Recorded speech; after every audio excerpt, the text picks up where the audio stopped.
¿Tienen ustedes las diapositivas, chicos? ¿Qué tal, doctora? Buenas tardes. No, tampoco No, las han colgado en el aula. no las he podido colgar. Usualmente se las envío al jefe, al delegado. Por favor, déjenme el correo del delegado. Voy a dejar aquí mi número celular para que se comunique. ¿Ah?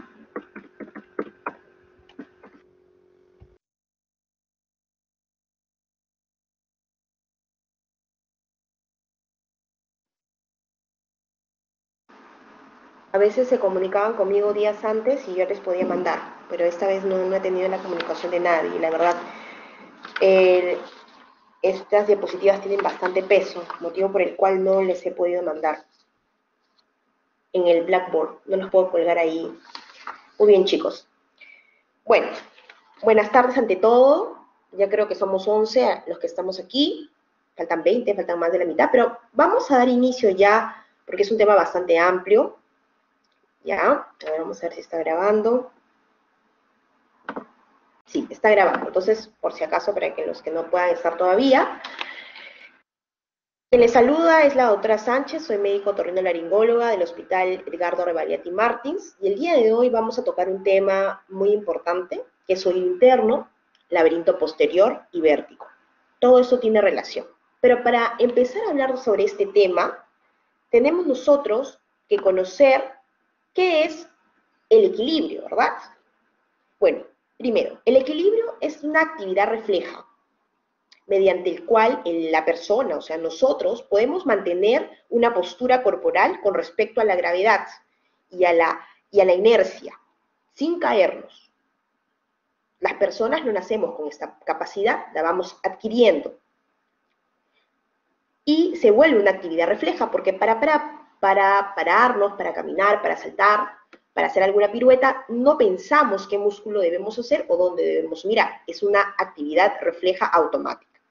Y es aprendida porque nosotros no nacemos caminando, sino que poco a poco vencemos la inercia y la gravedad y aprendemos a mantenernos en equilibrio. Entonces, el equilibrio entonces es el estado inmóvil de un cuerpo sometido a la acción de la gravedad, ¿no es cierto? Que se mantiene en reposo sobre su propia base de sustentación, venciendo así la gravedad para no caernos.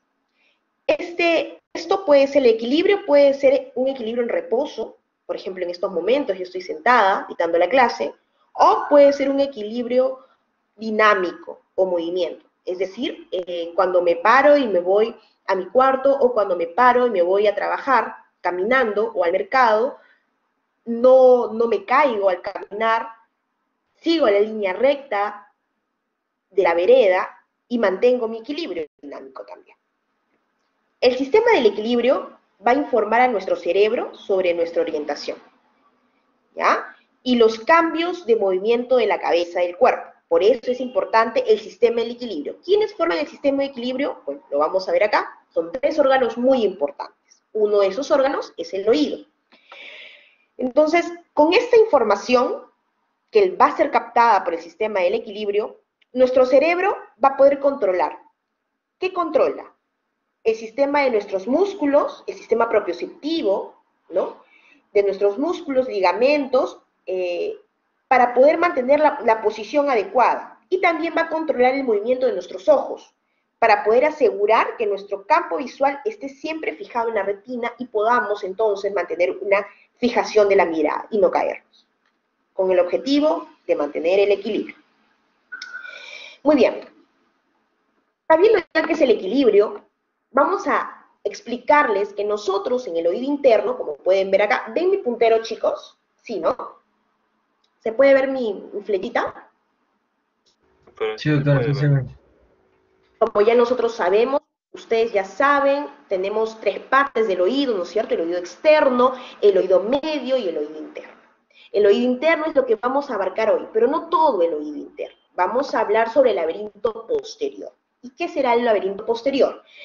Esta es una persona, hacemos un corte axial y miramos desde arriba la cabecita. ¿Qué podemos encontrar? Encontramos esta zona de aquí, que es el hueso temporal.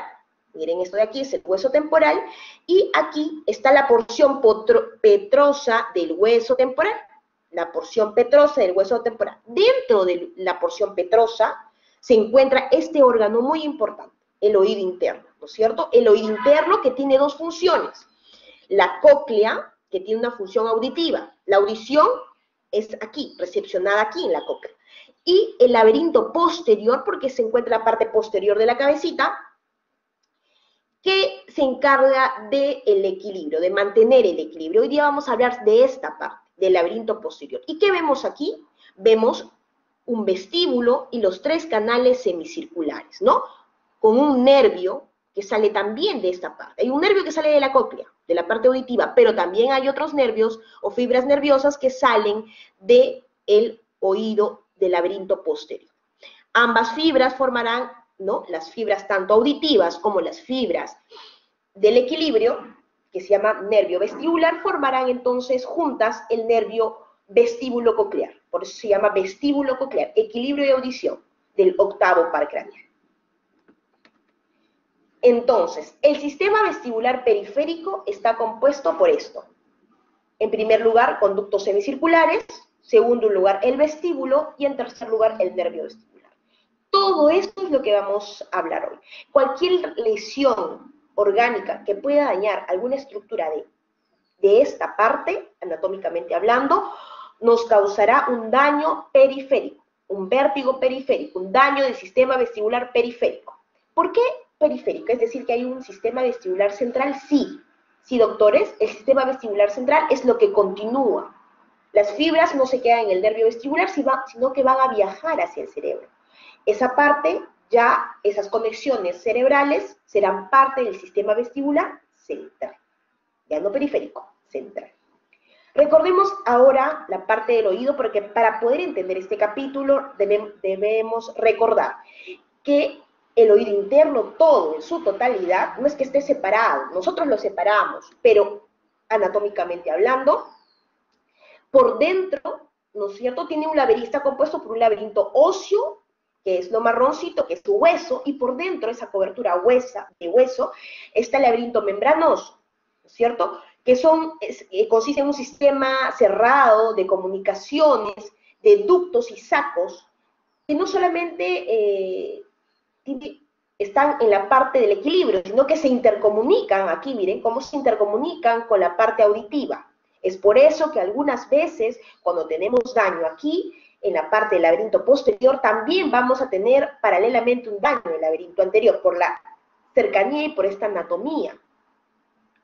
Porque todo está interconectado. Entonces también tendremos síntomas de pérdida de audición asociadas a vértigo, asociadas a pérdida de equilibrio. Nuevamente aquí, recordar algo, hincapié. Anatómicamente vemos los conductos semicirculares, ¿verdad?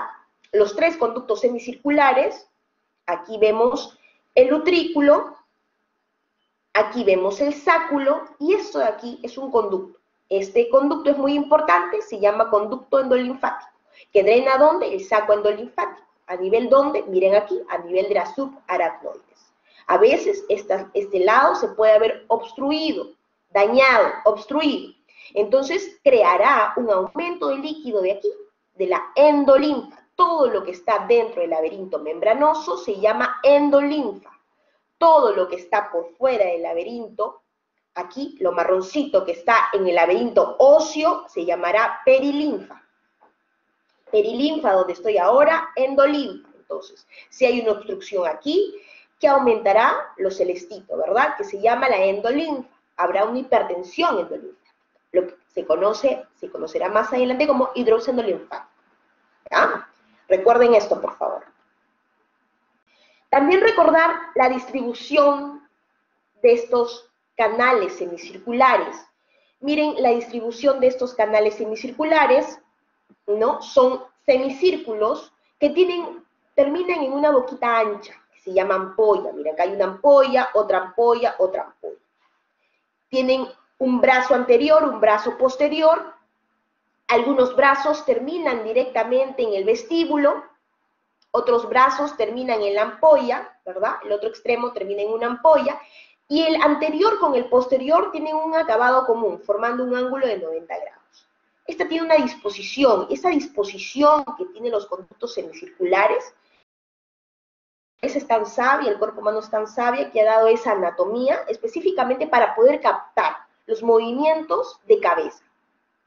Los movimientos de cabeza en esas 3 dimensiones pueden ser captados debido a este tipo de anatomía, ¿ya?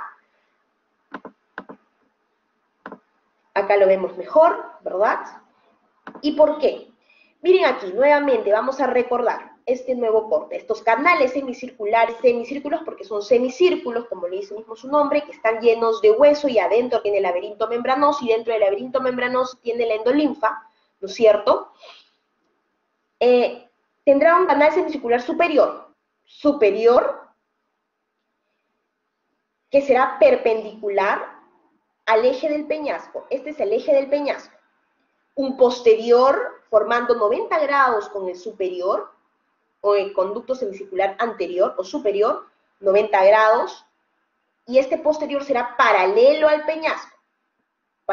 peñasco, superior, perpendicular al peñasco, y el horizontal es como si estuviera echado. Esta disposición de los conductos semicirculares nos va a permitir captar el movimiento cefálico en 3 dimensiones. Por ejemplo, el conducto semicircular posterior nos podrá permitir captar los movimientos de cabeza cuando hacemos este movimiento de derecha a izquierda. Por ejemplo, hagan este movimiento derecha a izquierda, ese líquido que está dentro del conducto se moverá, ¿no es cierto? El líquido se moverá y podrá llevar información hacia el cerebro de que estamos moviendo la cabecita en esta parte. Igualmente en este lado, el externo, se moverá cuando hacemos como de esta manera el avión, giras de derecha a izquierda, pero en este caso, como decir la palabra no, como cuando decimos la palabra no. Se estará estimulando el canal semicircular horizontal u también llamado externo. Y cuando hacemos la cabeza, como decir sí, a ver, digan sí, estaremos estimulando este de aquí, el canal semicircular anterior o superior. Entonces, el cuerpo humano es sabio. Esa anatomía tan rara es para poder captar el movimiento de la cabeza y llevar esa información al cerebro. Ustedes no se dan cuenta porque es una información, es una actividad refleja, automática. Pero así funciona el cerebro. Entonces, vamos a pasar aquí, recuerden esta parte, ¿no?, del conducto endolinfático o acueducto del vestíbulo que drena en el saco endolinfático por el hidrops que puede causar si se obstruye. También recordar, doctores, la importancia de la irrigación del oído, la parte anatómica. Recuerden que la arteria basilar, que es esta de acá, tiene una rama que se llama la AICA. La AICA, que se llama arteria cerebelosa anteroinferior, da una rama que se encuentra aquí, que se llama la arteria auditiva interna. Esta arteria auditiva interna va a dar ramas, tanto cocleares como ramas vestibulares. Si se obstruye alguna rama o la AICA, puede entonces causar una hipoxemia y por tanto un deterioro del vestíbulo o de los conductos semicirculares y causar vértigo. Es decir, que tener un paciente con vértigo en la emergencia también puede ser reflejo de un TIA o un stroke. Tenemos que tener en cuenta eso, ¿no? Entonces, dentro de nuestros diagnósticos diferenciales. Es por eso que les hago recordar. Pasemos entonces a hablar sobre los receptores. ¿Y de qué nos sirve esto? Bueno, dentro del oído, del laberinto posterior, nosotros, aquí como ustedes pueden ver, tenemos receptores. Dentro del sáculo y del utrículo tenemos unos receptores que se llaman mácula. Son 2 máculas, una para el sáculo y una para el utrículo. Y tenemos 3 crestas ampulares, 3 receptores más, en total serían 5, ¿no es cierto? 3 crestas ampulares y 2 máculas serían 5 receptores vestibulares.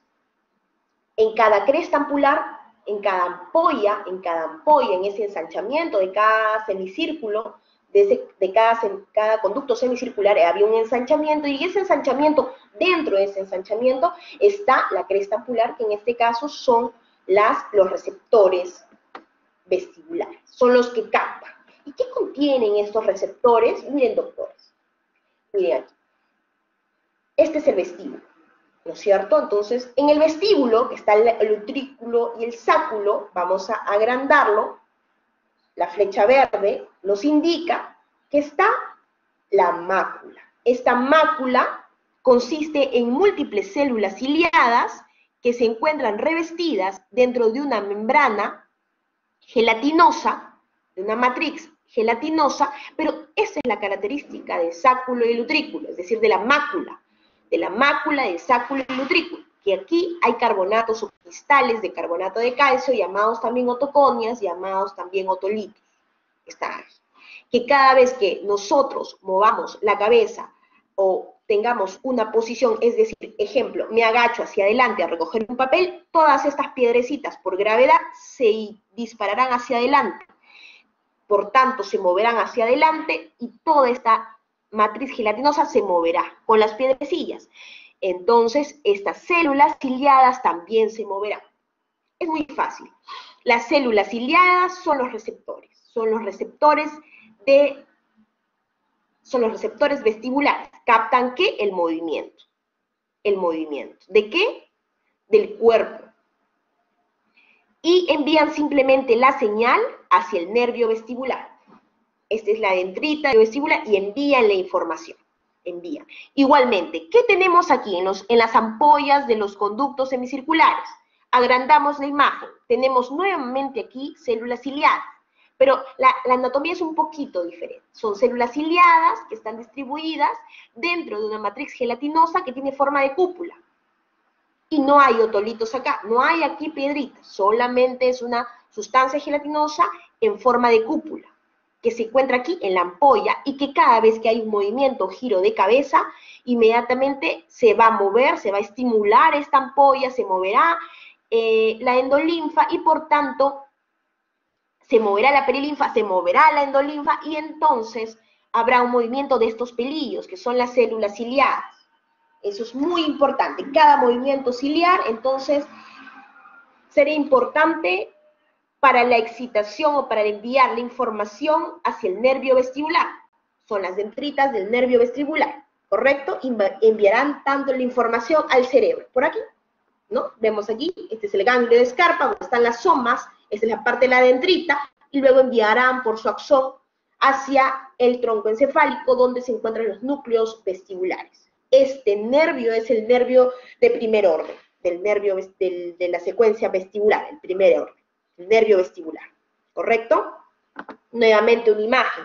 Recuerden ustedes, células ciliadas, ven unas tipo 1, unas tipo 2, las células ciliadas gorditas son las de apoyo, las delgadas son las verdaderas células ciliadas, las que tienen la responsabilidad de transmitir de enviar esa información. Cada célula ciliada es característico aquí, tiene entre 50 a 150 estereocilios. Los estereocilios son los pequeñitos, y este gigante, el más grandecito, se le llama kinetocilio.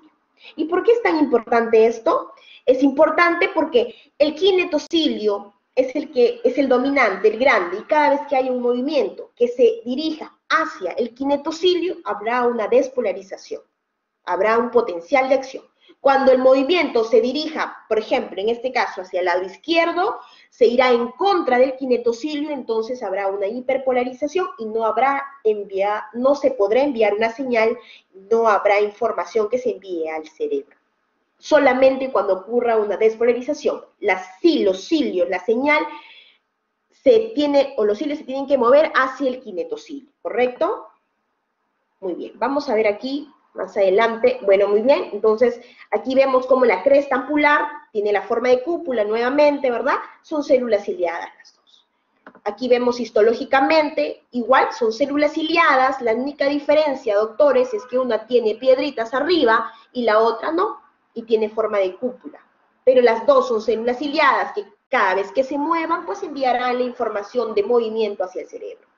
¿Quién lo recogerá? Lo recogerá el nervio vestibular, que está aquí, ¿no? Nervio vestibular, y se unirá al nervio coclear formando el octavo par craneal. Para empezar a hablar sobre la fisiología, hasta aquí, chicos, ¿todo bien? ¿Todo claro? Doctora, una cosa, entonces, sobre lo que es ¿cómo es que tiene que ser del estereocilio? O sea, ¿tiene que ser hacia los cilios pequeños, hacia el estereocilio en su dirección? ¿O tiene que ser el estereocilio en movimiento hacia los cilios? No entendí muy bien eso del movimiento ahí. Los cilios son todos. Los cilios pequeñitos se llaman estereocilios. Y el kinetocilio es el más grande. Lo vamos a ver a continuación en la fisiología. Muy bien, doctor. Gracias por prestar atención. Eso quiere decir que el doctor está atento. Antes de empezar a explicarles con más detenimiento eso, pasamos a determinar esto. Miren, chicos. Entonces, las ámpulas, que son las ampollas de los conductos semicirculares, en este caso, van a detectar la rotación de la cabeza en 3 dimensiones, ¿verdad? ¿Por qué? Porque están contenidos, porque están los conductos semicirculares aquí, envueltos. Cada vez que están los conductos semicirculares tiene que ver con la rotación de la cabeza, ¿ya? Captar ese movimiento. Entonces, a eso se le denomina o sirve para mantener el equilibrio durante la aceleración angular. Eso se llama aceleración angular. Doblar la cabeza a la derecha, izquierda, arriba, abajo y no caernos. Mantener el equilibrio de la aceleración angular. Las máculas, que ustedes ya saben que se encuentran en el utrículo y el sáculo, nos permiten o están involucradas en el equilibrio estático, ¿no? Que tiene que ver con la postura, con la gravedad. Yo en estos momentos sentada, equilibrio estático. Ustedes ahí mirando la computadora, equilibrio estático. O el equilibrio durante la aceleración lineal, es decir, caminar hacia adelante, hacia atrás, hacia arriba y hacia abajo. Ejemplo, cuando estamos en un ascensor, subimos el ascensor, estamos quietos, pero hay un movimiento de nuestro cuerpo.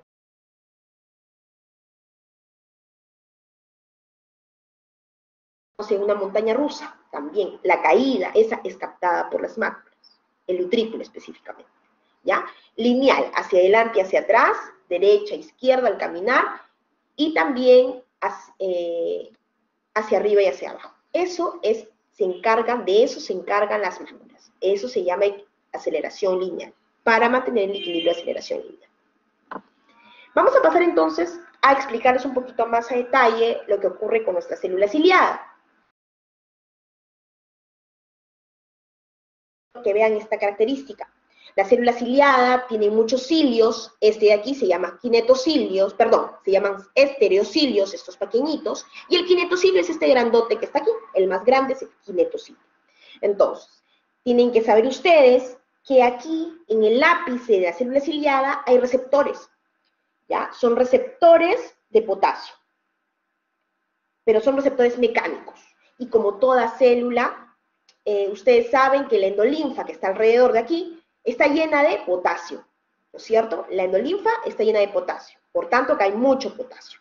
Cuando hay un movimiento ciliar, inmediatamente hacia el kinetocilio, miren cómo se mueven las células hacia el kinetocilio, se da una apertura mecánica que está favorecida por esto verdecito que son las proteínas, que son proteínas de anclaje, pero que favorecen y amplifican esta apertura mecánica de los canales de potasio. Inmediatamente, como son mecánicos y que son estimulados por un cambio mecánico, se abren y entra el potasio, porque hay abundante potasio en la endolinfa. Entra el potasio a la célula. Esto, solamente cuando se mueve hacia el kinetocilio, producirá una despolarización. Incrementará lo positivo, ¿no es cierto? El estado positivo de la célula y por tanto despolarizará la célula, creando un potencial de acción receptor. Este potencial de acción va a abrir estos canales de calcio, ¿ya? Despolarización, abrir esos canales de calcio que son regulados por voltaje. Estos sí son regulados por voltaje. Abrirá y el calcio ingresará. ¿El calcio ingresa para qué? Los abre. Hay una despolarización, entra, abre los canales de calcio, y el calcio, al ser abierto por la despolarización, entonces mediará el movimiento o la exocitosis de la vesícula de aquí, de esta vesícula de neurotransmisor, que usualmente es el glutamato y el aspartato, ¿no? Esta vesícula la desplazará, ¿no? Para que haya una exocitosis controlada de la vesícula y se pueda dar una conexión, este envío de señal hacia la neurona, y de esta manera se envíe la señal química de que se está realizando un movimiento en la cabeza. Químicamente es lo que pasa, ¿no? Y se producirá un movimiento. Entonces, recordar de nuevo. Canales semicirculares, aceleración angular, rotación de la cabeza. ¿Por qué? Porque tiene que ver con los planos, los tres planos, tanto sagital, plano frontal y plano horizontal, ¿no? Y es por la anatomía. Si nosotros nos movemos hacia la derecha, por ejemplo, ¿ya? Causaremos un movimiento de la endolinfa hacia el otro lado, por la inercia. Este movimiento de la endolinfa moverá, ¿qué? La cúpula, ¿no? Empujará un poquito la cúpula.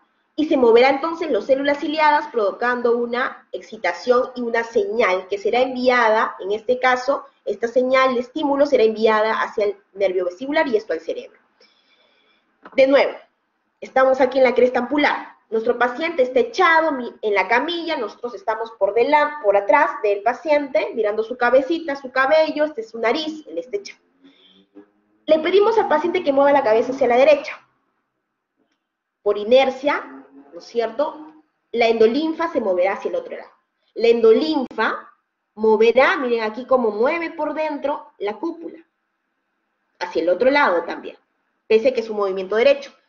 La corriente endolinfática se va hacia el lado izquierdo, por inercia, y moverá hacia el izquierdo. Pero, ¿qué es lo que sucede? En un lado, miren aquí, en un lado, el movimiento será hacia el lado contrario del kinetocilio, produciendo nada, una hiperpolarización. No se está produciendo absolutamente una señal. Sin embargo, en este caso, el nodo contralateral, el movimiento es hacia la derecha y en el oído derecho se está produciendo un movimiento de cilios hacia el kinetocilio, ¿no es cierto? Por tanto, se está produciendo una despolarización y hay una señal. Miren cómo se produce la despolarización y hay una señal. Cada vez que hay un movimiento de cabeza, a un lado hay una inhibición y al otro lado hay una excitación, un envío de señal de excitación.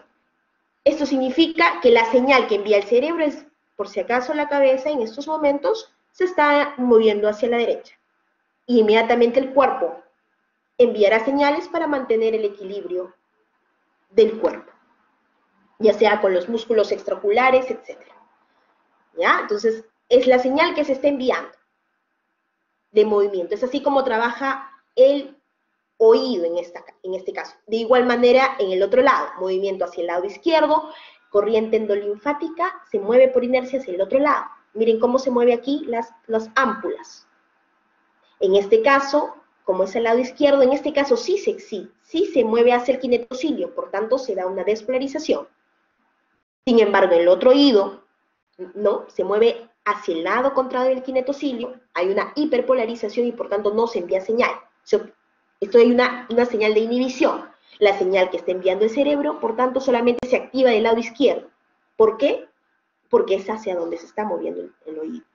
Perdón, la cabecita hacia el lado izquierdo.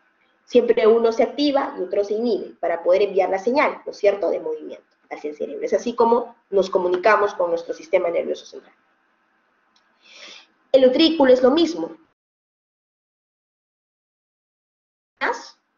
Se moverán por el peso de la gravedad, porque acá se utiliza la gravedad, se moverán hacia adelante, aquí los cilios se moverán hacia el kinetocilio, hacia adelante, y por tanto enviarán una señal y mi cuerpo sabrá que me estoy agachando. Por tanto, quizás inmediatamente mi cuerpo mandará una señal para que abra un poquito más las rodillas, coloque los pies con una base de sustentación más amplia, ¿no? Para poder mantener mi equilibrio y no caerme hacia adelante, ¿correcto? Es lo que hace la mácula. Toda esta señal nuevamente es enviada hacia el nervio vestibular, ¿ya? Hacia el nervio vestibular, pero ahí no acaba todo. La información que es enviada hacia el nervio vestibular va a atravesar el conducto auditivo interno, ¿ya? Pero el conducto auditivo interno, ya ahí se van a unir las fibras del nervio vestibular con las fibras de la cóclea, formando el nervio vestibular. Pero asimismo va a haber un nervio, que es el nervio facial. Este nervio facial que está aquí, ¿no? Miren cómo este es el nervio facial, también va a pasar por el CAI, por el conducto auditivo interno. CAI, conducto auditivo interno. Y va a entrar, miren cómo aquí entra, hacia el ángulo pontocerebeloso, para tener conexiones ¿con quién? con el tronco encefálico. ¿Y a dónde se conecta? Miren, el tronco encefálico, y las conexiones se dan hacia los núcleos vestibulares. Pero miren que muy cerca de aquí también, ¿no? De nuevo, el nervio facial. ¿Por qué es importante? En esta localización, aquí específicamente, cuando está por salida en el conducto auditivo y está entrando al tronco encefálico por el ángulo pontocerebeloso, el nervio vestíbulo, a veces crecen neurinomas del acústico, schwannomas del acústico. Y cuando van creciendo aquí, van obstruyendo y dando síntomas. Síntomas auditivos, nervio coclear. Síntomas vestibulares, del equilibrio por el nervio vestibular, pero también síntomas que comprometen el nervio facial. Comprometen el nervio facial. Por eso es la importancia anatómica y recuerden esta parte, ¿ya? Cuando hablemos de neurinomas del acústico más adelante. Estas conexiones, de nuevo, ¿no? La neurona, el nervio vestibular, las fibras del nervio vestibular llegan al tronco encefálico, se unen con los núcleos vestibulares y miren aquí, y se van ahí hacia arriba, hacia los núcleos oculomotores, ¿no? Y también hacia abajo.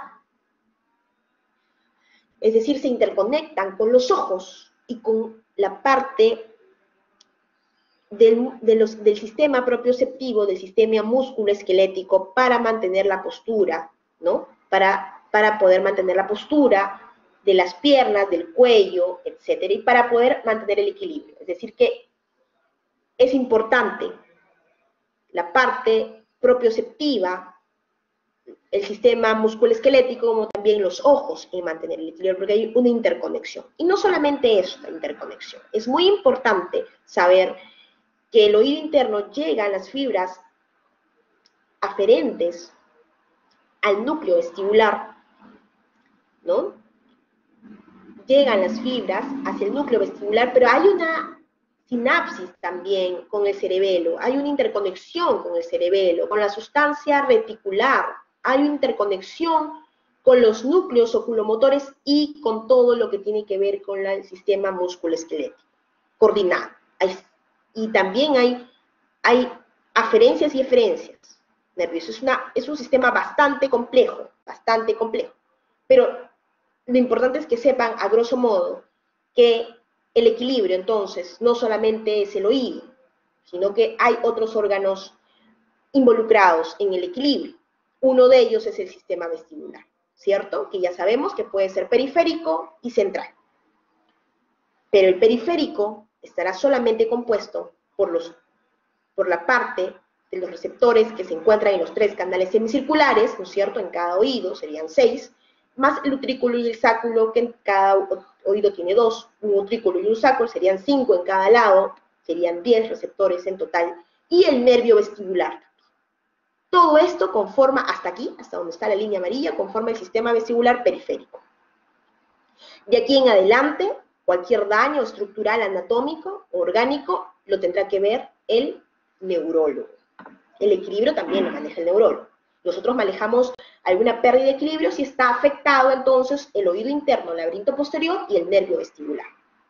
El equilibrio entonces, doctores, tiene que ver con 3 órganos importantes: los ojos, el oído y el cerebro, y el sistema propioceptivo, ¿no es cierto? Esta información pues llegará al centro encefálico como un integrador central para tener una respuesta, unas eferencias. Estas eferencias las vemos como los reflejos óculocefálicos y el reflejo cérvico-vestibular o vestíbulo-espinal, es decir, en la postura y en los ojos, que es automático, por eso se llaman reflejos, porque para mantener el equilibrio ustedes no piensan, voy a subir la escalera rápido, pueden subir la escalera corriendo, pero ustedes no dicen, voy a colocar mi pierna derecha primero, contraer el músculo cuádriceps y relajar el otro para no caerme y me agarré la de la baranda, y entonces no, es inmediato, es automático este movimiento, ¿verdad? Es porque ya está todo ya aprendido y es un reflejo automático. Entonces, para entender qué es el vértigo, doctores, tenemos que saber que esto es muy frecuente en la consulta, ustedes lo van a ver cuando ya pronto sean médicos, y tiene un gran impacto porque produce gran discapacidad. O sea, el vértigo es algo que te discapacita. Nadie puede hacer sus cosas ni trabajar ni caminar cuando tiene vértigo. Es importante tratarlo, diagnosticarlo correctamente, entenderlo. Pero, como ustedes también saben, el equilibrio no se basa solamente en el oído, sino que tenemos 3 sistemas importantes que van a poder mantener el equilibrio en nuestro cuerpo. Cuando nosotros empezamos con síntomas, cuando 2 de estos 3 sistemas importantes, están dañados. Es decir, doctora, si yo no puedo ver, por ejemplo, tengo una catarata congénita, mi paciente tendrá o algún problema, un tumor que no le permita ver, ¿el paciente tendrá vértigo? No. Para que tenga vértigo tiene que tener otro órgano dañado. 2 de 3 empieza con síntomas de vértigo. Pero para poder entender vértigo, la palabra vértigo, tenemos que diferenciar los conceptos, doctores. Hoy día, cuando hablamos de sistema vestibular periférico, vamos a centrarnos en el vértigo. El vértigo es la sensación de movimiento ilusorio. Es la sensación de que todo da vueltas. Vértigo viene de la palabra vertere, que significa movimiento. Pero es una ilusión de movimiento. ¿Ya? Yo quiero que recuerden ustedes cuando alguna vez tomaron alcohol en una discoteca, alguno de ustedes recordará ese episodio de alcohol en la discoteca. Bueno, llegaron a su casa, cerraron los ojos, se fueron a dormir y todo les daba vuelta. Ese es el vértigo.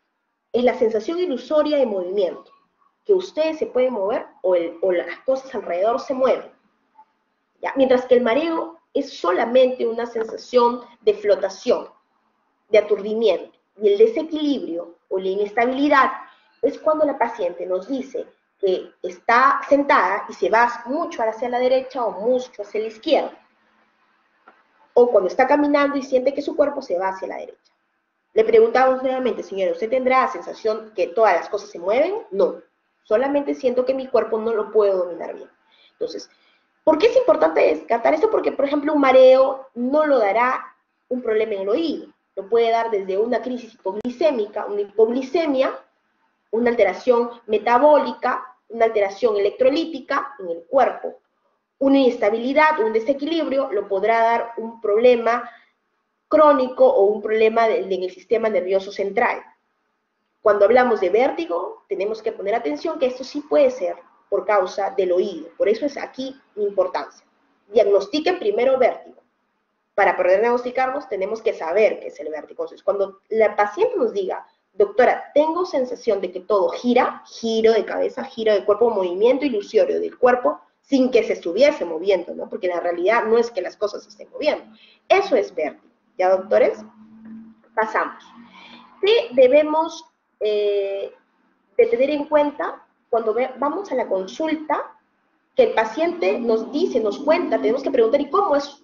Nos dirá, el paciente no nos va a decir, doctora, yo tengo vértigo, el paciente nos dirá, tengo mareo. Creo que el mareo es la palabra mundial para, ¿no? Tengo mareo, pero ustedes tendrán, o sea, su primer reto para ustedes será identificar si realmente es un mareo o es un vértigo. Porque el enfoque de diagnóstico, lo que le pedirán al paciente y el tratamiento o dónde derivarán a su paciente va a depender de solamente preguntar y comenzar a identificar estos conceptos. Una vez que hayan identificado el paciente el vértigo y sepan que realmente es un vértigo y no es un mareo o no es una inestabilidad, sepan realmente que es un vértigo, entonces van a pasar al examen físico. Cuando ustedes vean a los ojos, van a ver un movimiento anormal de los ojos, ¿ya? Que lo vamos a ver aquí. Miren, pongan atención, por favor. Eso puede ser. Ahí está, ya. Miren los ojitos. ¿Ven el movimiento de los ojitos? ¿Hacia dónde se están moviendo los ojitos? A ver, díganme, ¿hacia dónde ustedes creen que se van los ojitos? Hacia la izquierda. ¿Hacia la izquierda del paciente o hacia la derecha del paciente?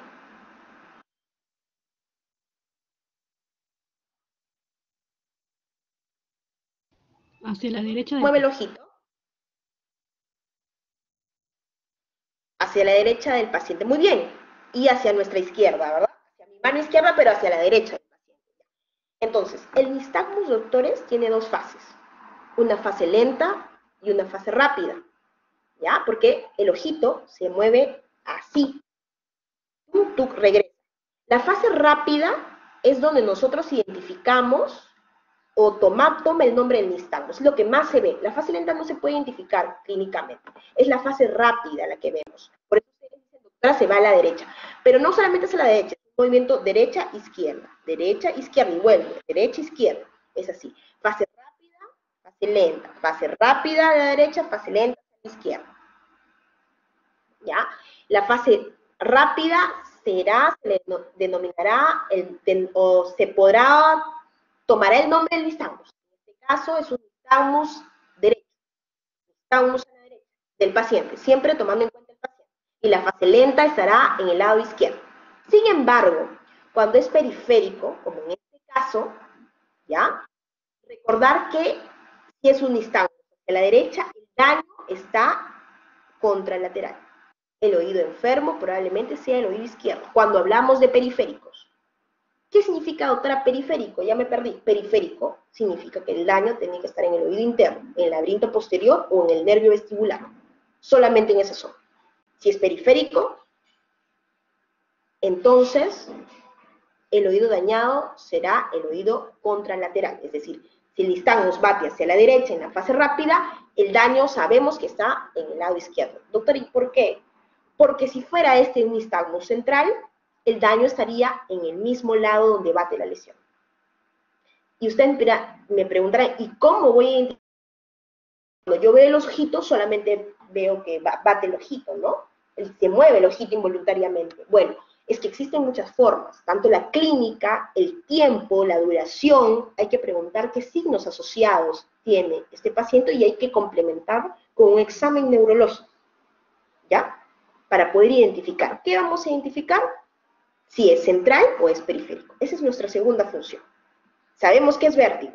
Le vimos, se mueven los ojos, pero vamos a ver dónde está la lesión. Si es periférico, la lesión estará en el oído interno, laberinto posterior o en el nervio vestibular. Si es central, estará en el cerebelo, en el tronco encefálico, en la corteza cerebral, etc. Vamos a ver. Nosotros podemos identificar por esto. Este es un cuadro muy importante que le va a servir para la vida y para el examen también. Los periféricos suelen ser, doctores, muy bruscos, suelen ser intensos, suelen ser rápidos, duran muy corto, duran corta duración. Los centrales tienen larga duración, son progresivos. Por ejemplo, un tumor que crezca en el tronco encefálico. Es lento, es progresivo. Va a durar un montón, claro, hasta que lo extirpe. Y como va creciendo poco a poco, va aumentando la clínica. En cambio, el periférico no. El periférico es episódico, es corta la duración. El nistagmus periférico, por ejemplo, es horizontal. El central usualmente es vertical, arriba abajo. Puede ser horizontal, sí, pero usualmente es vertical u oblicuo o multidireccional. Derecha, izquierda, oblicuo, ¿no? En cambio, el periférico no, el periférico es horizontal. Se fatiga. ¿Qué significa se fatiga? Que se cansa el nistagmus, sí, imagínense, se cansa, se fatiga, es decir, para. En cambio, un central usualmente puede continuar. Es fatigable, dura 1 o 2 minutos. El central puede durar horas. Si lo estimulas, empieza y no para. Unidireccional. Es solamente una dirección. Por ejemplo, aquí, nuevamente les voy a dar un ejemplo. Vean el ojito a mi paciente. Este es periférico. ¿Por qué? Miren, se mueve aquí, el ojito está a este lado, ¿no? Se mueve, bate hacia la derecha, unidireccional. Pero ahora va a cambiar de posición la mirada. Miren cómo va a cambiar ahorita la posición de la mirada.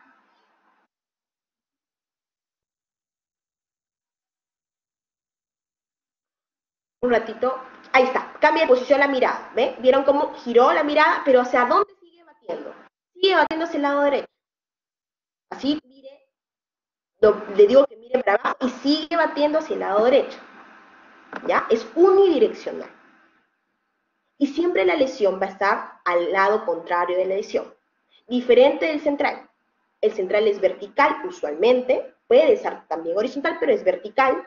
No se fatiga, no se cansa, no se agota, tiene múltiples direcciones, se va arriba, abajo, derecha, izquierda, oblicuo, y siempre, si es horizontal, entonces nos dice que va a bate el nistagmus hacia el lado de la lesión.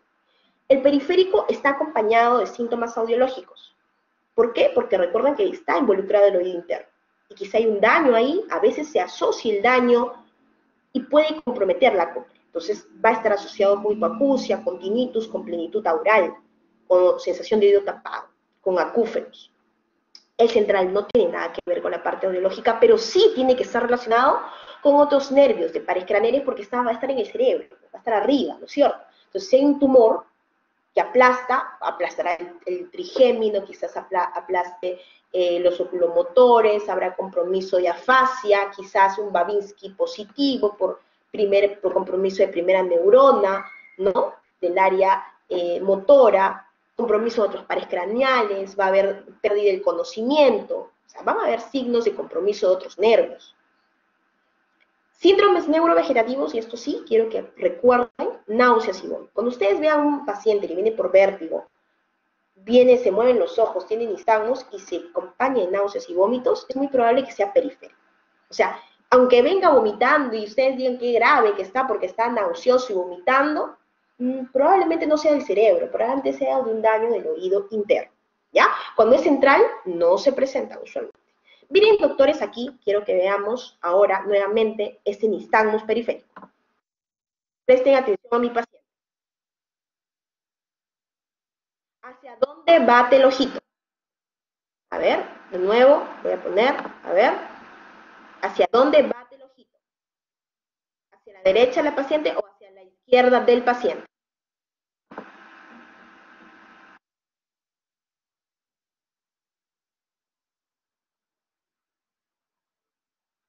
¿Aló? ¿Me escuchan?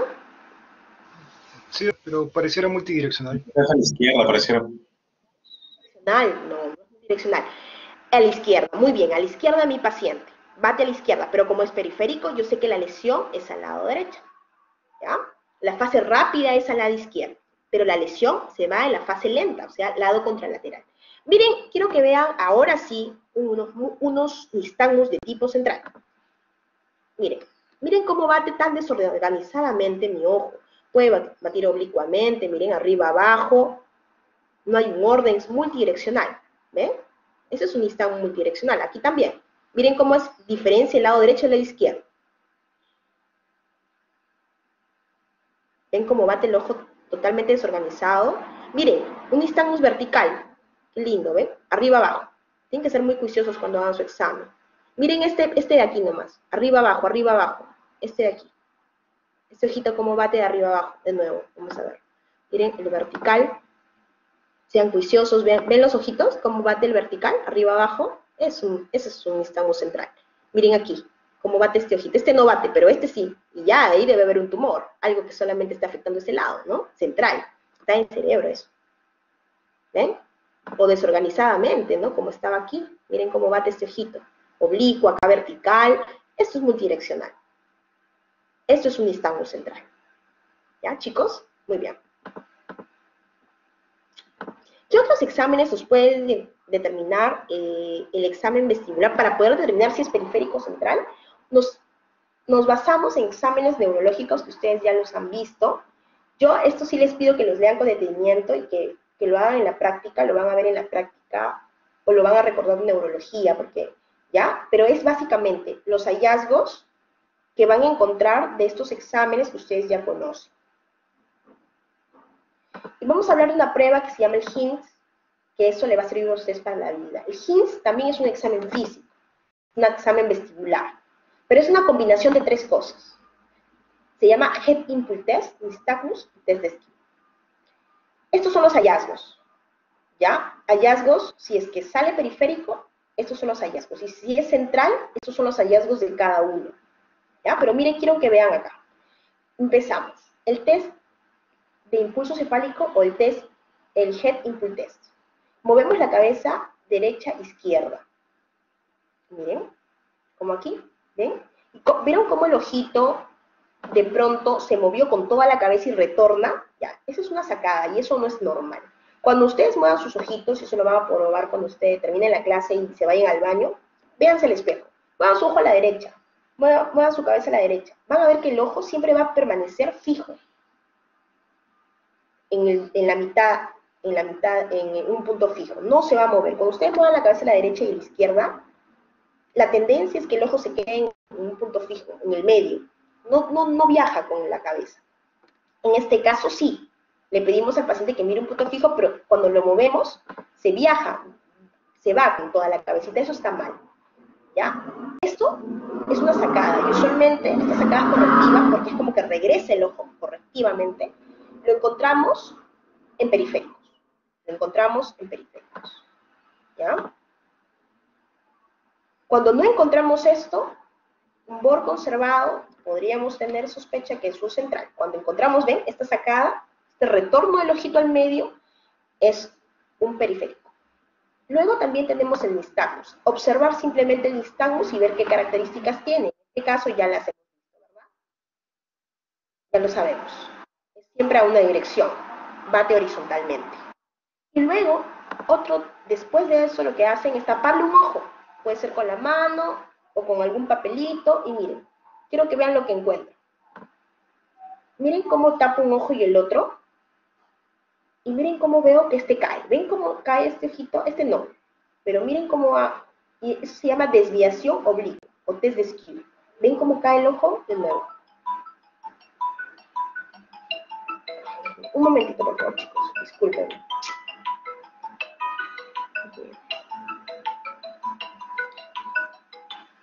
A ver. Entonces, ¿ven cómo cae el ojito? Esa es una desviación oblicua, y esto se da usualmente cuando hay centrales, cuando hay un problema de vértigo central, porque ya hemos dicho que también podemos encontrar un vértigo o un TIA o un stroke, y si es agudo, si es un vértigo agudo, tenemos que hacer ese examen. ¿Por qué es importante el HINTS, que es una mezcla de 3 exámenes, para poder determinar si es periférico o central? Y si es central, pensar en que podría ser un infarto, un stroke, porque el HINT se ha demostrado, doctores, que en las primeras 24 horas puede llegar a ser muchísimo más sensible en diagnosticar un TIA o un stroke, o mejor dicho, un stroke, no un TIA, un stroke, que una resonancia magnética y una tomografía. O sea, clínicamente, haciendo estas 3 cosas, en menos de 24 horas podemos diagnosticar un stroke, cuando todavía nuestra tomografía será negativa. ¿Ya? Es tan importante por eso cuando ustedes estén en la emergencia. Pasando a otros temas, dentro de las patologías del síndrome vestibular periférico, doctores, tenemos un montón de enfermedades del oído que calzan a cualquier daño de esas estructuras anatómicas que hemos repasado. Vamos a hablar sobre la laberintitis. La primera, les voy a dejar todas las diapositivas, no se preocupen. Usualmente el tema de vértigo es un poco complicado, y lo que van a preguntar en el examen son casos clínicos, ¿ya? Repasen mucho esta parte de los diagnósticos, que vamos a empezar. Laberintitis. La laberintitis es una infección. ¿Es una inflamación de infección de qué? Del oído interno. ¿Y cómo hay una infección directamente del oído interno? A ver, 5 segundos, chicos.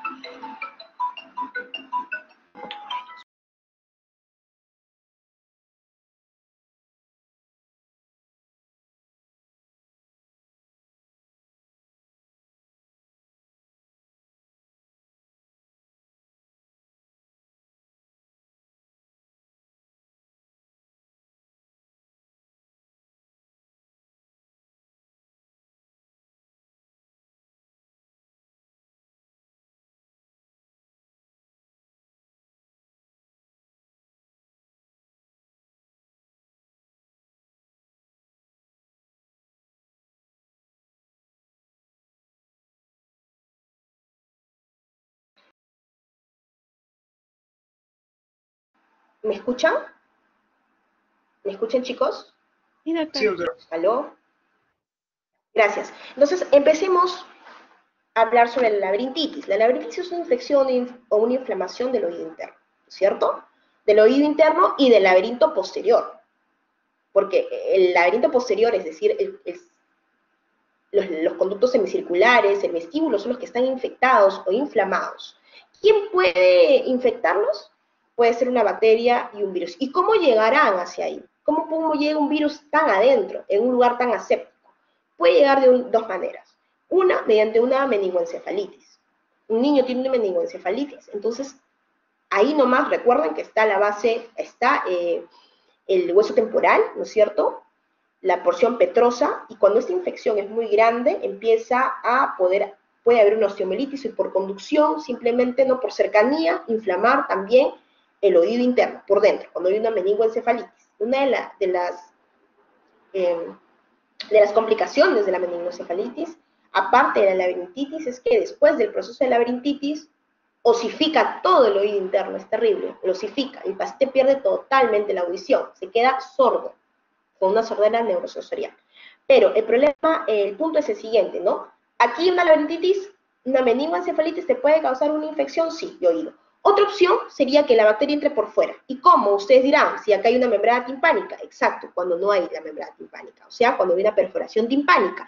Cuando estamos frente a una otitis, ya sea media crónica o una otitis media aguda, cuando la membrana timpánica está perforada y hay una infección activa, ya sea por virus o bacterias, usualmente bacteriana o multibacteriana, o polibacteriana, perdón, entra la bacteria y no se queda en el oído medio a fastidiar, sino que ahí nomás, como está el oído interno, ¡pum!, se mete e inflama. ¿Inflamará la cóclea? Sí, también, pero también inflama el laberinto posterior, inflama los conductos semicirculares e infecta, y también puede, por tanto, dar una laberintitis. Es decir, que a veces tenemos pacientes con una otitis media crónica, sale pus y de pronto se marean también. Es porque la infección, probablemente las toxinas o la infección han llegado hacia el fondo.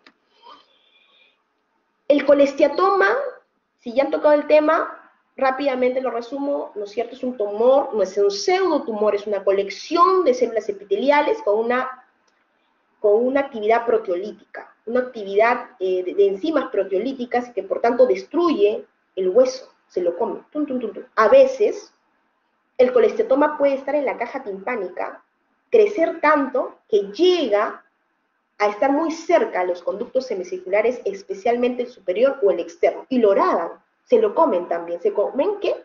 La porción del laberinto ósea de los conductos semicirculares, y le hacen un agujerito, y por ahí empieza a salir perilinfa. Entonces, en ese momento, como no hay una buena distribución de líquidos, escapa por ahí la perilinfa, crean una fístula perilinfática, y por tanto causan también un vértigo. Otra cosa son las otitis medias serosas.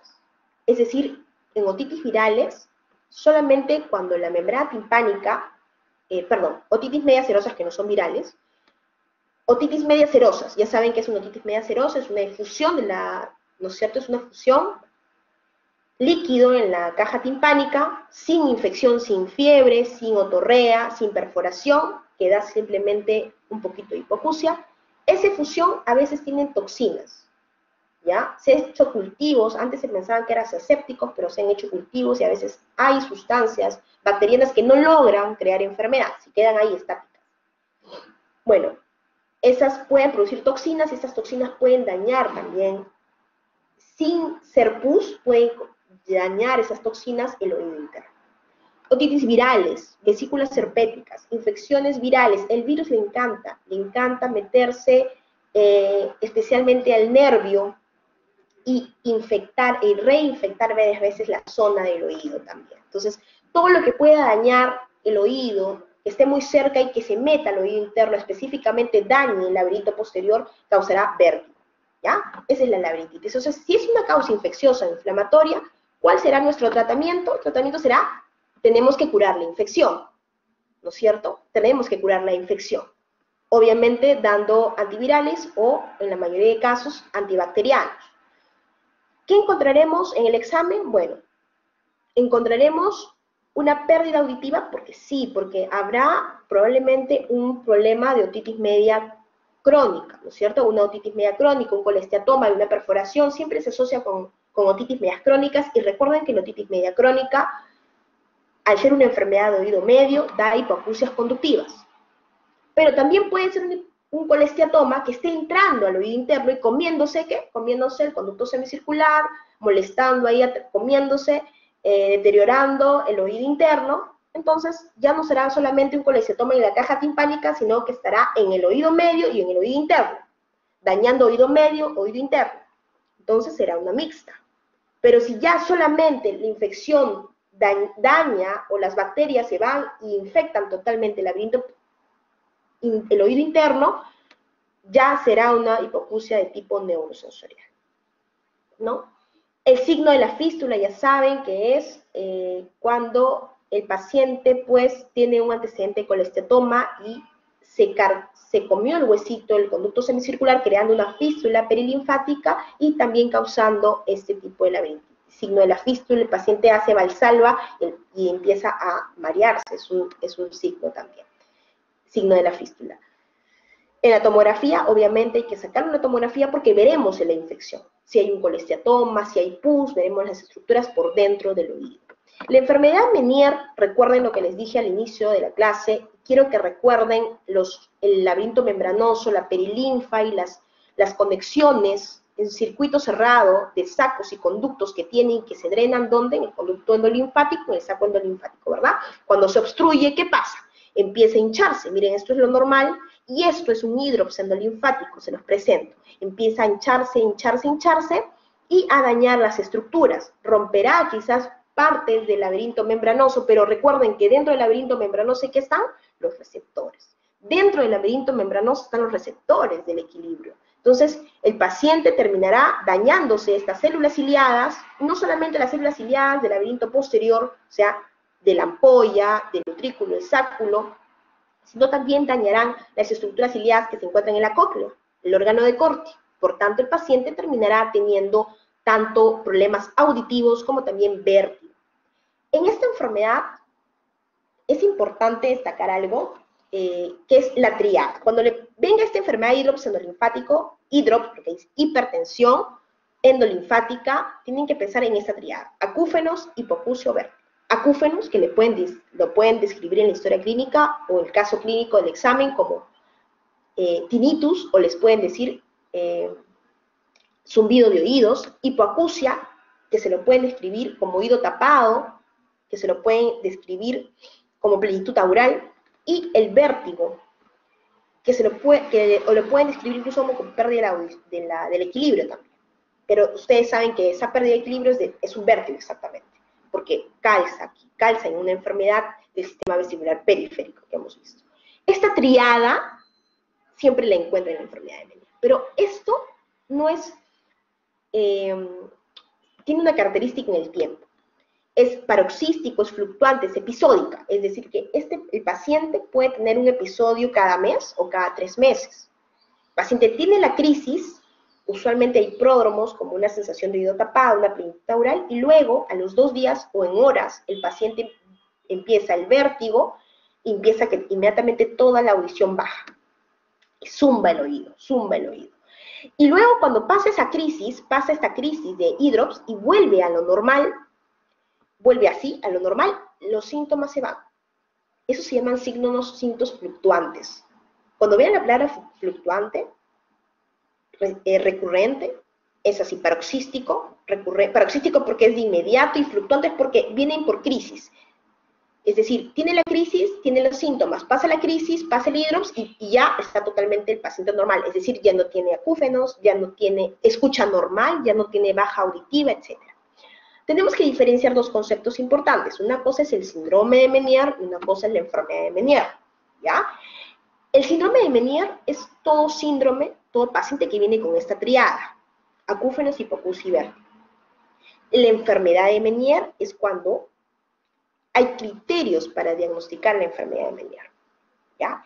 En el 2014, el consenso de la sociedad, hubo un consenso con la sociedad de Varani, y diagnosticó o definió la enfermedad de Meniere como la enfermedad de Meniere definitiva como 2 o más episodios de vértigo de una duración de 20 minutos a 12 horas que tenían que estar asociados y comprobados con una pérdida de la audición mediante una audiometría. Y esta pérdida auditiva tenía que tener las características de ser una hipoacusia específicamente de neurosensorial de frecuencias bajas a medias, es decir, de frecuencias graves. Tiene que estar documentado, tiene que ser del oído afectado, y tenía que estar asociado también a síntomas auditivos fluctuantes, por ejemplo, pérdida de la audición, la acúfeno y plenitud óptica. Tenían que verse fluctuantes porque aparecían y desaparecían, tenían que tener estos episodios. O sea, digamos, un paciente llega a su consulta Y si no tiene esto, no tiene una audiometría que la haya comprobado, si es la primera vez, lo clasificarán en un síndrome de Meniere. ¿Por qué? Me dirán, doctor, ¿y por qué? Porque el hidrops no solamente se refleja en la enfermedad de Meniere, el hidrops puede darse en muchas enfermedades. Por ejemplo, la sífilis, cuando ataca el oído, da un hidrops también. Y no es que sea una enfermedad de Meniere por sífilis, sino que es una sífilis que causa daño y causa un síndrome de Meniere. Es decir, que muchas enfermedades pueden causar un síndrome de Meniere.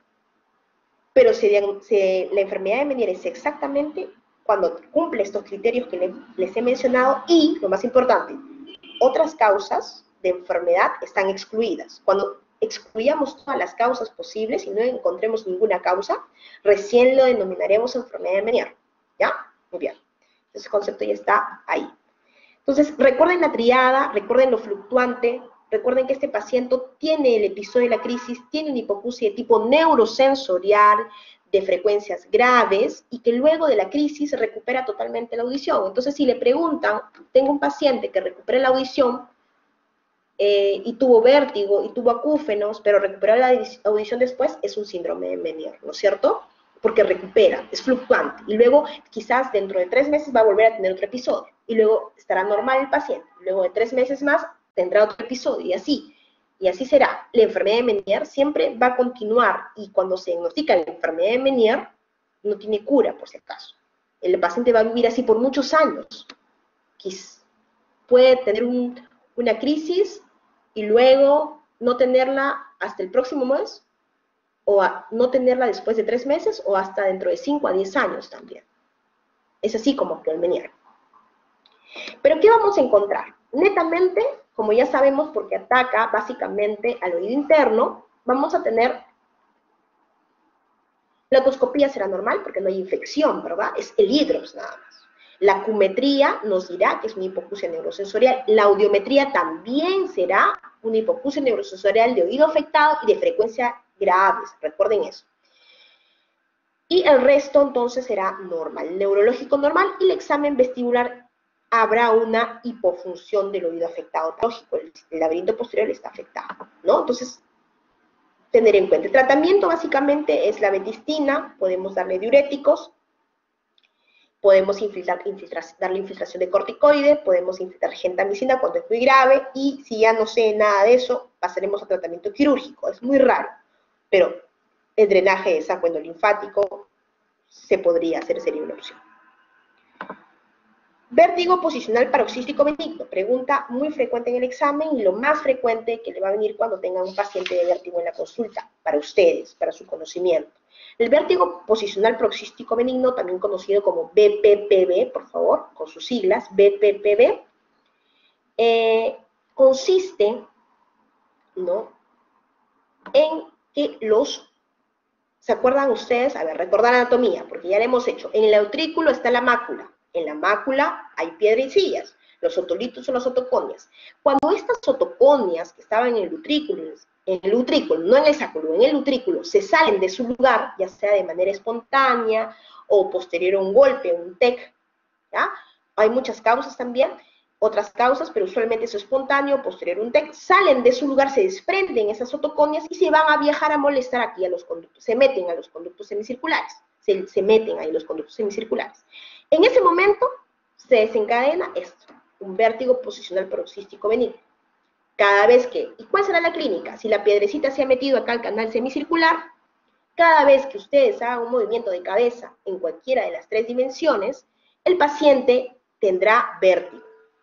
Es decir, la clínica básicamente es, paciente se levanta de la cama, se acuesta, se agacha para amarrarse los zapatos, e inmediatamente las cosas giran, pero giran muy pocos segundos, 4, 5 segundos, 10 segundos, y para. Y cada vez que se vuelven a agachar la cabeza, vuelven a sentir esa sensación de giro, ese vértigo. Es un vértigo al girar la cabeza, o adoptar una posición definida, la derecha y la izquierda, o están echados en su cama y de pronto giran la cabeza hacia la derecha y empieza a girar todo. Eso es un BPPB. Recuerden, vértigo asociado a movimiento de cabeza es un BPPB. ¿Ya? Entonces, en este caso, solamente las piedrecitas del utrículo se salen, ¿no?, de la mácula del utrículo se salen y empiezan a fastidiar aquí al canal semicircular. Darán la enfermedad de acuerdo al canal. Si se meten al canal semicircular posterior, entonces darán clínica del movimiento de cabeza que involucre esa posición. Por ejemplo, arriba hacia abajo. Derecha, izquierda, depende si es el canal anterior, posterior o externo. Pueden ser de dos tipos, canalolitiasis y cupulolitiasis. La canalolitiasis es la más frecuente. ¿Qué significa? Miren, chicos, esta es la mácula de aquí, del utrículo, de este de aquí, salen por aquí, y cuando se meten aquí a la misma cúpula, se llama cupulolitiasis. Es la menos frecuente. La más frecuente es cuando las piedrecillas, los otolitos salen del utrículo y se van por aquí, por el otro lado, perdón, y se meten y se quedan flotando en el canal semicircular. Se quedan aquí flotando, aquí como esto, se llama canalolitiasis, ¿ya? ¿Cómo encontraremos la otoscopía? Normal, la audiometría será normal, porque en realidad solamente son las piedrecitas que están en el laberinto, ¿no es cierto? Posterior, salieron de su lugar. Entonces, lo único que vamos a encontrar alterado serán las pruebas posicionales. ¿Y cómo evaluamos una prueba posicional? Bueno, se evalúa de la siguiente manera. Cuando pregunta examen, el 80% de veces el canal semicircular posterior es el que está dañado, es el que se ve afectado, ¿ya? El posterior. Y para el canal semicircular posterior tenemos esta que se llama el Dix-Hallpike, ¿ya? El Dix-Hallpike consiste en colocar la cabeza, ¿no es cierto?, sentarlo, girar la cabeza 45 grados hacia el oído que queremos examinar. Por ejemplo, en este caso será el oído derecho, porque el paciente está girando hacia el oído derecho, y luego lo llevamos hacia atrás y dejamos la cabeza en hiperextensión, cogiendo la cabeza, lógicamente. Esa es la maniobra. Haremos lo mismo, pero girando la cabeza hacia 45 grados hacia el lado izquierdo para examinar nuevamente el oído izquierdo. Esto se llama maniobra de Dix-Hallpike. Maniobra de Dix-Hallpike, ¿ya? Vamos a ver entonces aquí un video de cómo se abre la maniobra de Dix-Hallpike. Esta maniobra es para diagnóstico. ¿Para qué? Para evaluar el conducto semicircular posterior. Miren, chicos, lo que le hemos puesto aquí es un videonistagmógrafo que nos permite ver mejor y dibujar la oscilación de los ojos si es que hubiera nistagmus, ¿ya? Y nos permite también ver en infrarrojo los ojitos con esta cámara. Además que el paciente tiene una visión oscura y por tanto no le permite fijar la mirada, lo cual nos permite a nosotros examinar mucho mejor. Si el paciente no fija la mirada, el nistagmus va a durar un poco más y por tanto nosotros vamos a poder examinar mejor el nistagmus. Miren, entonces colocamos la cabeza 45 grados a la izquierda, sentamos al paciente así en la camilla, 45 grados a la izquierda, el oído, que en este caso estamos evaluando, es el oído izquierdo, porque si nos vamos girando la cabeza a los 45 grados a la izquierda, evaluando oído izquierdo, es decir, evaluando conducto semicircular posterior del oído izquierdo. Seguimos.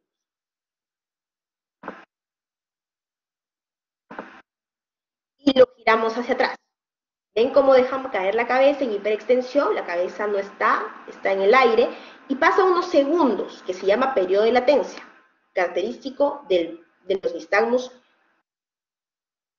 periféricos. Periodo de latencia es el periodo en el cual no se mueve nada y empieza a batir. Empieza a batir el nistagmus. Empieza a batir, y luego va a parar, se va a fatigar, automáticamente va a apagar. ¿Ven? ¿Ven cómo para? Cuando nosotros tenemos esta respuesta del ojito y vemos que al hacer esta maniobra ahí encontramos un nistagmus, significa que el daño es el conducto semicircular posterior, en este caso el oído izquierdo. Si yo les hiciera ahorita este examen, como ustedes no tienen ninguna patología y sus oídos están bien, entonces no debería moverse hacia el ojito. En las personas normales no debería moverse el ojito, saldría negativo. En este caso se mueve porque es un Dix-Hallpike positivo, porque el daño está en el conducto semicircular posterior, porque el Dix-Hallpike va para el conducto semicircular posterior, ¿ya? Muy bien. Entonces, ¿y qué hacemos para reposicionarlo? El diagnóstico, doctores, en este caso, pregunta examen, no es un tratamiento médico. El tratamiento es una maniobra de reposición canalicular de las partículas. Es decir, tratar de que estas otoconias que se salieron de su lugar, pues con unas maniobras como las que vemos aquí, retornen hacia donde deberían estar, hacia el utrículo. ¿Y cómo hacemos? Este se llama maniobra de Eppler. Lo sentamos al paciente y 45 grados al lado izquierdo, ¿no es cierto? Es como bate los ojitos, siempre en hiperextensión. Por eso acá tiene una almohada, para que caiga la cabeza. Empieza a moverse aquí los ojitos. Cuando vemos que está moviendo, inmediatamente empezamos por el oído enfermo. Así que cuando ya tenemos el nistagmus, vamos a pasar a mover la cabeza 90 grados hacia la derecha. Es la misma posición, pero para el otro lado, hacia el lado sano. Miren cómo movemos la cabeza así, hacia el otro lado, 90 grados, ¿no? El paciente va a mirar 45 grados hacia la derecha, y luego de esperar unos minutos, lo sentamos. No, giramos un poquito más la nariz hacia abajo, la mirada hacia abajo, seguimos rotando la cabeza hacia la mirada hacia abajo, y luego el paciente se sienta. Esta es la maniobra de Eppler. Se llama maniobra de reposición canalicular. El diagnóstico se hace con Dix-Hallpike, el tratamiento con maniobra de Eppler. Ambas sirven para el canal semicircular posterior. ¿Por qué les digo eso? Y les voy a enseñar lo más importante, porque existen otras maniobras. Por ejemplo, si estuviéramos hablando de qué otras maniobras diagnósticas tenemos la prueba, por ejemplo, la prueba de decúbito lateral. Así como hay una de Dix-Hallpike, hay una prueba de decúbito lateral también para diagnosticar canal semicircular posterior. Y como tratamientos, la Eppler no es la única. Tenemos otras maniobras, como por ejemplo la maniobra de Semont. En el canal semicircular horizontal o externo, tenemos para el diagnóstico la prueba de Pagnini-McClure, o de rotación cefálica. Y por ejemplo, la maniobra o el tratamiento que hacemos para reposicionar el canal semicircular externo se llama maniobra de Buffoni, o maniobra de Lemper, o maniobra de Barbacoa, cuando hablamos de canal semicircular externo. Si hablamos de canal semicircular anterior o superior, también usamos el Dix-Hallpike. Pero la maniobra en tratamiento, usamos la maniobra de Jacobino. Entonces, les estoy enseñando lo más frecuente, que es el posterior. Aunque se aprendan esto, yo soy más que feliz, pero que sepan también que no son las únicas maniobras ni los únicos test diagnósticos, ¿no? Lamentablemente, ver quizás en los libros de otorrino, ya, para que lo revisen. Yo se los he mencionado. Pero cuando les pregunten el examen, tratamiento de BPPV, no es ninguna pastilla, ninguna cirugía, es la maniobra de reposición. Pasamos a la neuronitis vestibular. La neuronitis vestibular es una infección viral, ¿ya? ¿De dónde? Del nervio vestibular. Las fibras que salían del laberinto posterior. Solamente involucra las fibras de las que salen del laberinto posterior, del utrículo, del sáculo y de las ampollas, nada más. No tiene nada que ver con las fibras que salen de la cóclea, no, nada que ver. Solamente involucra la parte vestibular, las fibras que salen de la parte vestibular, del laberinto posterior. Usualmente el paciente le dice que una semana antes tuvo un antecedente de infección viral de vía respiratoria superior. Y después de una semana el paciente empieza a tener vértigo. Lo examinan y tiene un nistagmus de aparición brusca, pero es largo. Dura 2 a 3 semanas, es un poquito más largo. Recuerden que el nistagmus periférico siempre suele ser corto, ¿verdad? Segundos, minutos, horas. Pero en este caso es una excepción. Es un poquito más largo, 2 a 3 semanas. Cuando se da la neuronitis vestibular.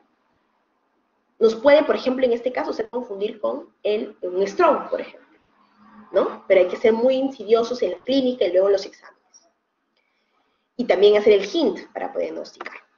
Que sea una neuronitis vestibular, quiere decir que no vamos a encontrar ningún daño central. Dentro de todos los exámenes, todo lo que hagamos en central va a ser negativo. Tenemos el antecedente viral, entonces ya sabemos que es una neuronitis vestibular. ¿Qué hacemos? ¿Qué hacemos para la exploración? Bueno, la otoscopía va a ser normal, porque la infección es viral nariz, o sea, de la vía respiratoria superior, ¿no? Un antecedente. La ocumetría y la audiometría van a ser normales. Recordemos que va a estar solamente involucrada en las fibras nerviosas. Solamente las fibras nerviosas de la parte vestibular del nervio, ¿no es cierto? Entonces, vamos a encontrar solamente quizás un nistagmus espontáneo, agudo, en fase aguda, y en las pruebas vestibulares podemos encontrar una pérdida parcial o completa. Generalmente es unilateral. El tratamiento es darle tratamiento médico. Aquí sí, lo hospitalizamos, si es muy agudo, muy intenso, hospitalizamos, pero el paciente no se puede ni parar. Y como dura 2 a 3 semanas y no paran, imagínense. O sea, no es que dure unos minutos y luego para, no, duran 2 a 3 semanas sin parar. El paciente no puede ni comer, ni echarse, ni dormir. Es discapacitante, entonces le damos sedantes vestibulares. ¿Ya? Le damos sedantes vestibulares. Dimetilinato endovenoso, etc. Tratamiento endovenoso para que el paciente pueda, aunque sea, comer un poco. Ototoxicidad también es importante, es otro tipo de patología que puede causar daño en el laberinto posterior. Usualmente causan daño en el oído interno, tanto el laberinto anterior como posterior. Aquí les menciono algunas drogas ototóxicas, las tienen que saber. Pregunta de examen también, ¿ya? Y miren, acá le dejo para que lo lean con mayor detenimiento, pero recuerden también que hay algunas que tienen mayor toxicidad coclear, es decir, mayor toxicidad en la parte auditiva, y otros que dañan más la parte vestibular.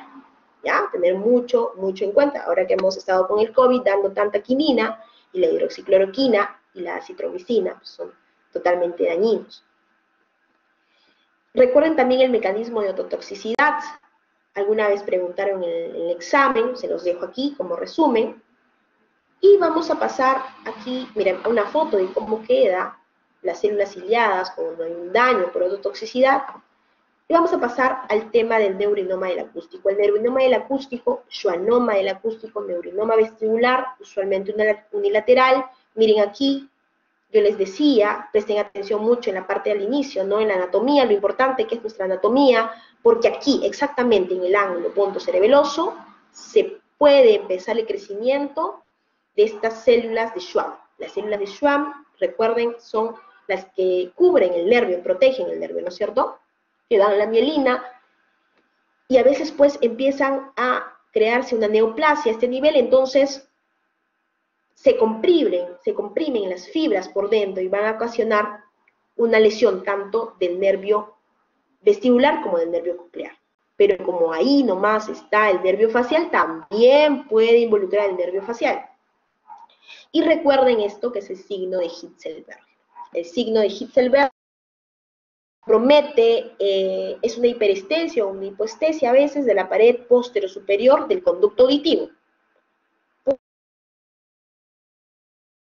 Séptimo par craneal, cuando ustedes, o parálisis facial, si encuentran un signo de Hitzelberger o encuentran una parálisis facial, ¿asociado a qué? Asociado a tinnitus, asociado a pérdida auditiva, a trastorno del equilibrio, a vértigo, usualmente tienen que pensar también en neurinoma del acústico, ¿ya? Que le dan tratamiento y poco a poco con los años va empeorando. Recuerden que es un tumor, lo diagnostican después de un año, la progresión es progresiva, o sea, va empeorando con los meses, con los días, va empeorando.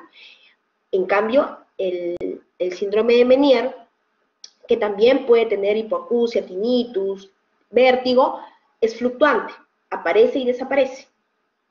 Empeora, mejora, empeora, mejora, empeora, mejora. Este no, como es un tumor, nunca va a mejorar, ni con tratamiento médico. Va empeorando porque va creciendo poco a poco el tumor, ¿ya? La ubicación usualmente es en el 90% aquí, en el ángulo punto cerebeloso, usualmente de tipo unilateral. ¿Qué diagnósticos o qué utilizamos? Pregunta de examen, lo ideal es la resonancia magnética. La tomografía no logra captar, a veces cuando los neurinomas son muy pequeñitos, incluso la tomografía no los logra captar.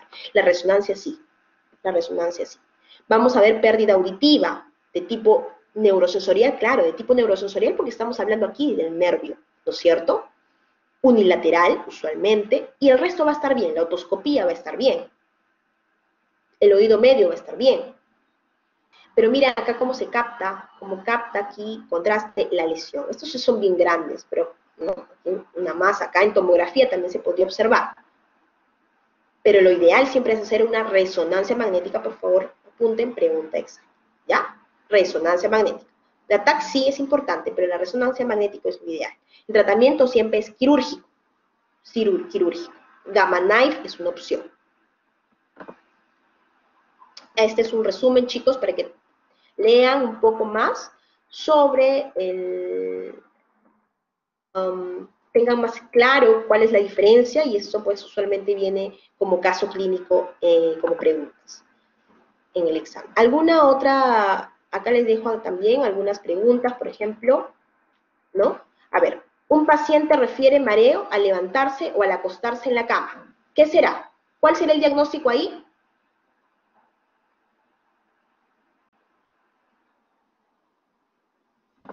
¿Aló? ¿Hay alguien ahí? Sí, La doctora, maniobra de la el postura. vértigo paroxístico benigno.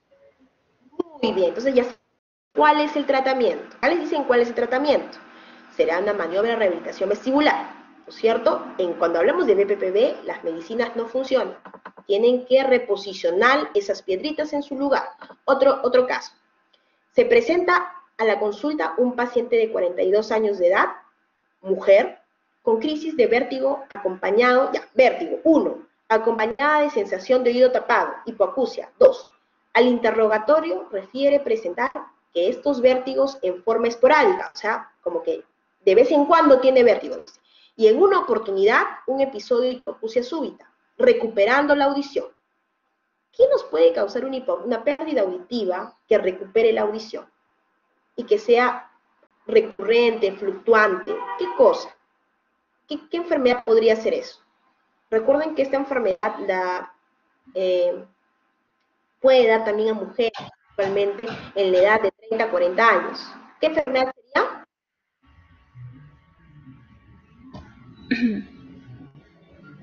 La enfermedad de Meniere. Muy bien, Meniere, porque se recupera, ¿no? Ahí está el truco. Bueno, y aquí les dejo algunas preguntas para que las revisen con tranquilidad. Son ejemplos de cosas que podían venir en el examen. No van a venir igual, pero son de banco de premios. Muy bien, chicos. Eso sería todo. Ya terminamos la clase. Y queda pendiente, por favor, que me envíen. Ahí les he dejado mi celular para que, por favor, apunten y me envíen su correo para enviar inmediatamente las diapositivas. ¿Ya, chicos? Y les dejo con el doctor Salazar, que ya debe estar esperando para su clase. Gracias, ¿Alguna doctora. pregunta hasta acá? Cuídense, bendiciones, hasta luego.